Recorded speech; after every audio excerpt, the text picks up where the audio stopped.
None of this is in our Constitution, which they swear to uphold when they get into office, having 1,000 bases all over, endless wars. What do you think this Ukraine is all about? This says us, nobody's bothering us over here, or the Middle East, or maybe someday Taiwan. This is all this crazy goal of wanting to rule the world, which goes back, everybody's tried it. So now America is taking its crack and getting the same exact results. It's failing out there, but even at the same exact time, it's destroying what's happening here, and that needs to change.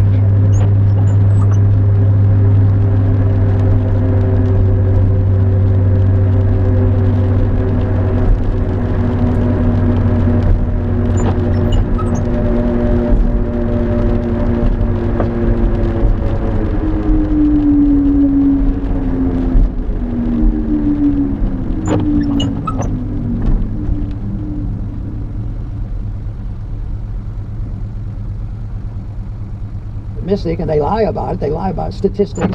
So the inflation reporting is never truly what it is. Oh, we have inflation, and we're working hard. It's just about back to where we want to hit 2%, and everybody's going to be happy. So they keep lying and trying to make people feel better. And the markets play the game. So if they do something like something happens to the employment rate, employment is going up, unemployment is going down, and everybody's happy. The markets say, hey, that's good news. We better buy more stock, even though they might not even believe what is happening. And this is what's happening. Zero Hedge frequently has a lot of good information along this line, because they had a recent article up that had to do with how they report the people who are employed. And they said they overcounted and said there were more than 800,000 people employed that weren't really employed. It used to be if you were employed, you went to a steel mill, you got a job for 40 hours a week, and you were making good pay, and it was a job you could identify. Today, as the adjustment for inflation goes, a lot of companies are cutting back, firing people, regulating, getting machines to help out, and the people who still want to take care of themselves don't have to go and get another job, or 2 or 3 jobs, and they work very hard to do that. And if they're there and their real job was cut back, way back, they keep that, and they add some other one. Every time they add another burden on of a part-time job, it's another employee, another person employed.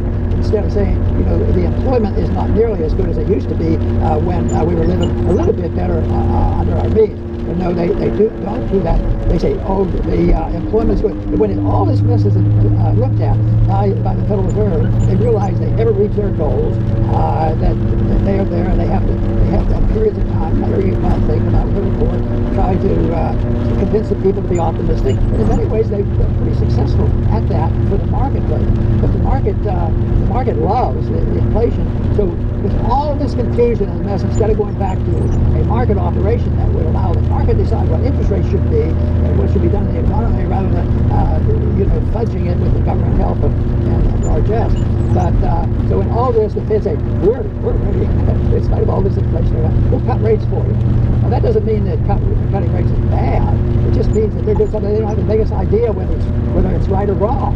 They don't know whether to cut it 0.5% or 2%. All of a sudden, it's all fibbing, and people know about it. And I think the people who take advantage of it know about it too, but they take advantage of it on the short run. So stocks go up. But with all this mess, the Fed says, we're not, the market is turning down, so we have to manage the market, and they don't like high interest rates. So we have to lower the rates. We can't let the rates increase like that. So people depend on the Fed for the guidance in the economy, and of course the people in Congress and the government are clapping hands. They're really happy about this because the spending continues. In this recent bill they passed, huge bill, a lot of unnecessary spending, and it went sailing through with Republicans and Democrats supporting it, and that is what is going to continue. The welfare warfare state is alive and well, and anybody seriously challenge it, you can get into big trouble. People who in high position, they challenge the military-industrial complex, it's very dangerous for that person's life. And also in the welfare state, if you do anything, he's going to tomorrow. You won't have your you won't have your Social Security check. So demagogues and the work, but of course the Social Security, no matter what you do, is going to self-destruct because it's a Ponzi scheme, and they have to cut back, and they already have. because the people that have been living on their Social Security, they come along and give them cost of living increases, but they never can keep up with the cost of living because they're still printing money. So it's a system that doesn't work. It will not be cured by tinkering. It is only going to be cured when people admit it doesn't work. Interventionism and Keynesianism doesn't work, and it will only be when we think that maybe the founders had a little bit of advice for us, have sound money and limit the government's interference in the marketplace. Maybe we would get somewhere with that. Chris? That's for sure, Dr. Paul. And the founders, the U.S. Constitution was meant to change. And those chains have been broken long ago. We have the biggest government in the history of the world, not just in the world, the history of the world. I found out this last week, I think it was, that the federal government employs 23 million people. That is incredible. That is the size of a state. They could federal government employees can have their own state. That's how big it is. And they extract trillions and trillions of dollars from us per year in taxes, but that's not even enough because they run deficits. They're 34 trillion in debt. So the problem in our society is clearly not us, the people, who are doing our jobs, pay our taxes. Thank goodness we have each other. There's people that will feed me. If something breaks in my house, they'll come out and fix it. The problem is not in the country itself.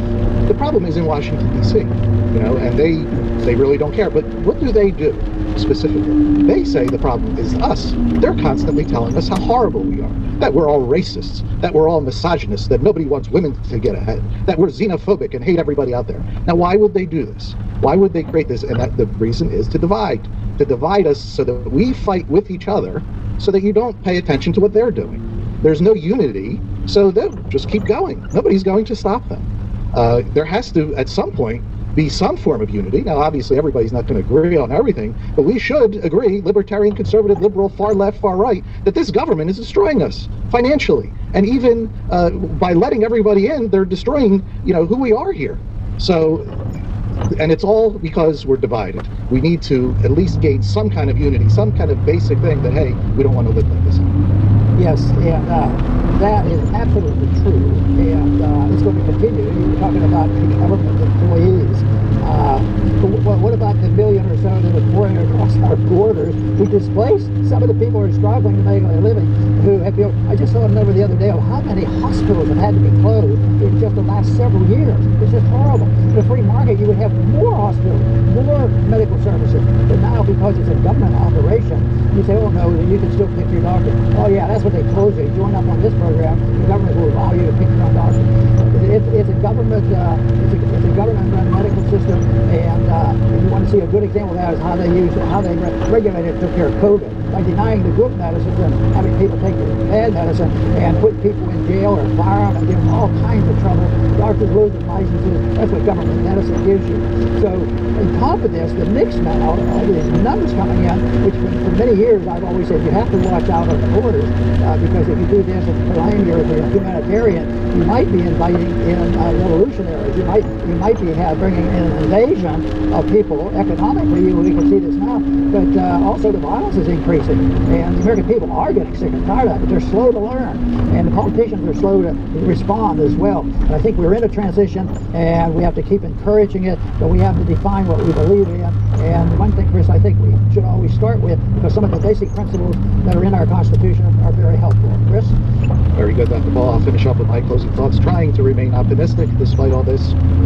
One thing we can count on, though, is that things do not go as planned. We have these planners that obviously have nothing else better to do with their lives, so they plan thinking decades out. Some, I'm sure, even plan thinking centuries out. But their plans do not ultimately come to fruition because life is far too big and complex, and there are an infinite number of variables that always throw them off. Things that cannot be planned ahead of them. Think of COVID. It was not planned, I'm sure, that Ron DeSantis would throw a monkey wrench into the whole thing and show pretty much the whole world that, hey, this is nonsense. Look, we have no masks out here. We're not having any mandates.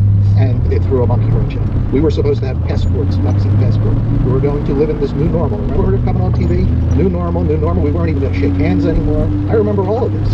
And all of it came to naught. Only destruction.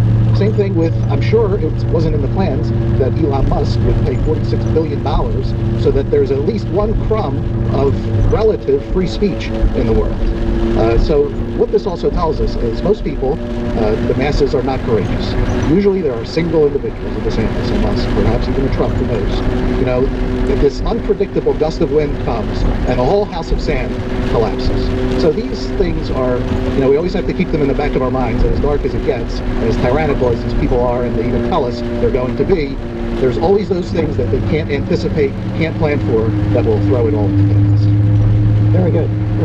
You know, I've always argued, I continue to argue, that when you're trying to devise or improve a system, you have to understand what the basic principles are that you're trying to promote. And I don't think we look at that very often, because things like non-intervention, people say, oh, what is that all about? Well, in foreign policy, non-interventionism is something the founders believed in, is stay at home, don't mind our own business, and also don't get involved in international groups, you know, have national sovereignty. And this is well spoken, and as well as free trade.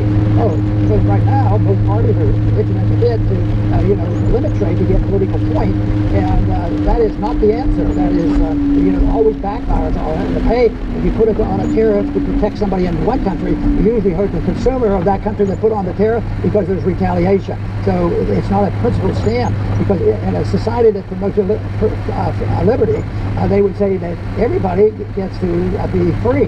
And the people who oppose them say, oh, you guys are crazy, you libertarians, you're a bunch of anarchists. Who would tell people what to do, and who would guide them? Who would write the regulation? We wouldn't have them.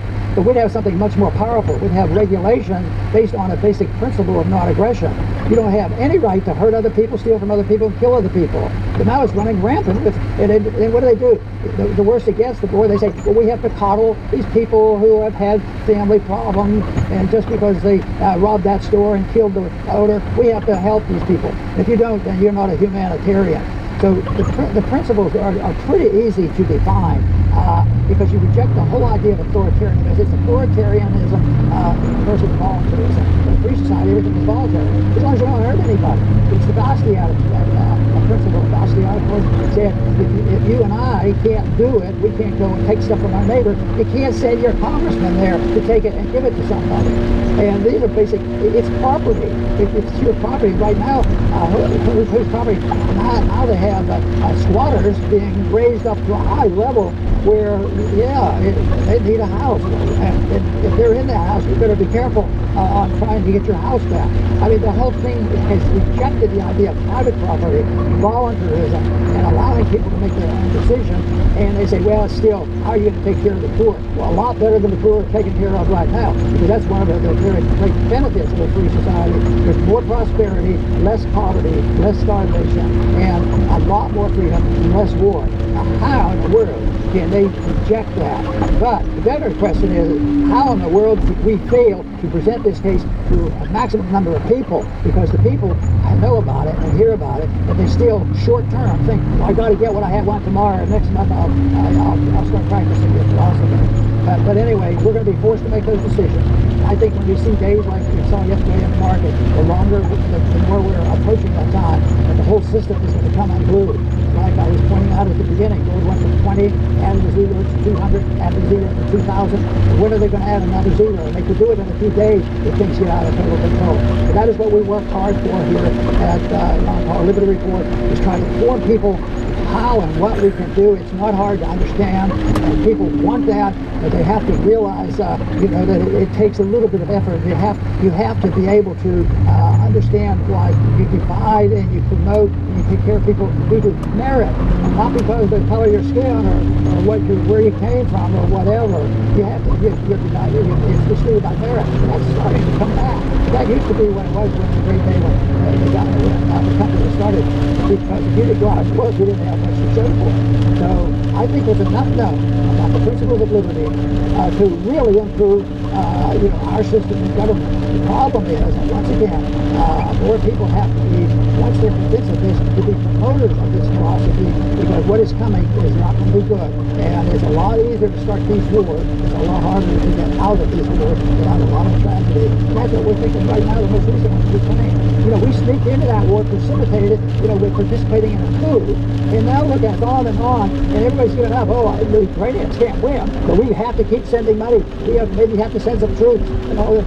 That is a bunch of nonsense. It's going to end, and it will lead to the anarchy that they blame libertarians would bring about by having less government. The answer to it is not more government. The answer to it is having limited government to protect liberty, not to manage all of our affairs. I want to thank everybody for tuning in today to the Liberty Report. Please come back soon.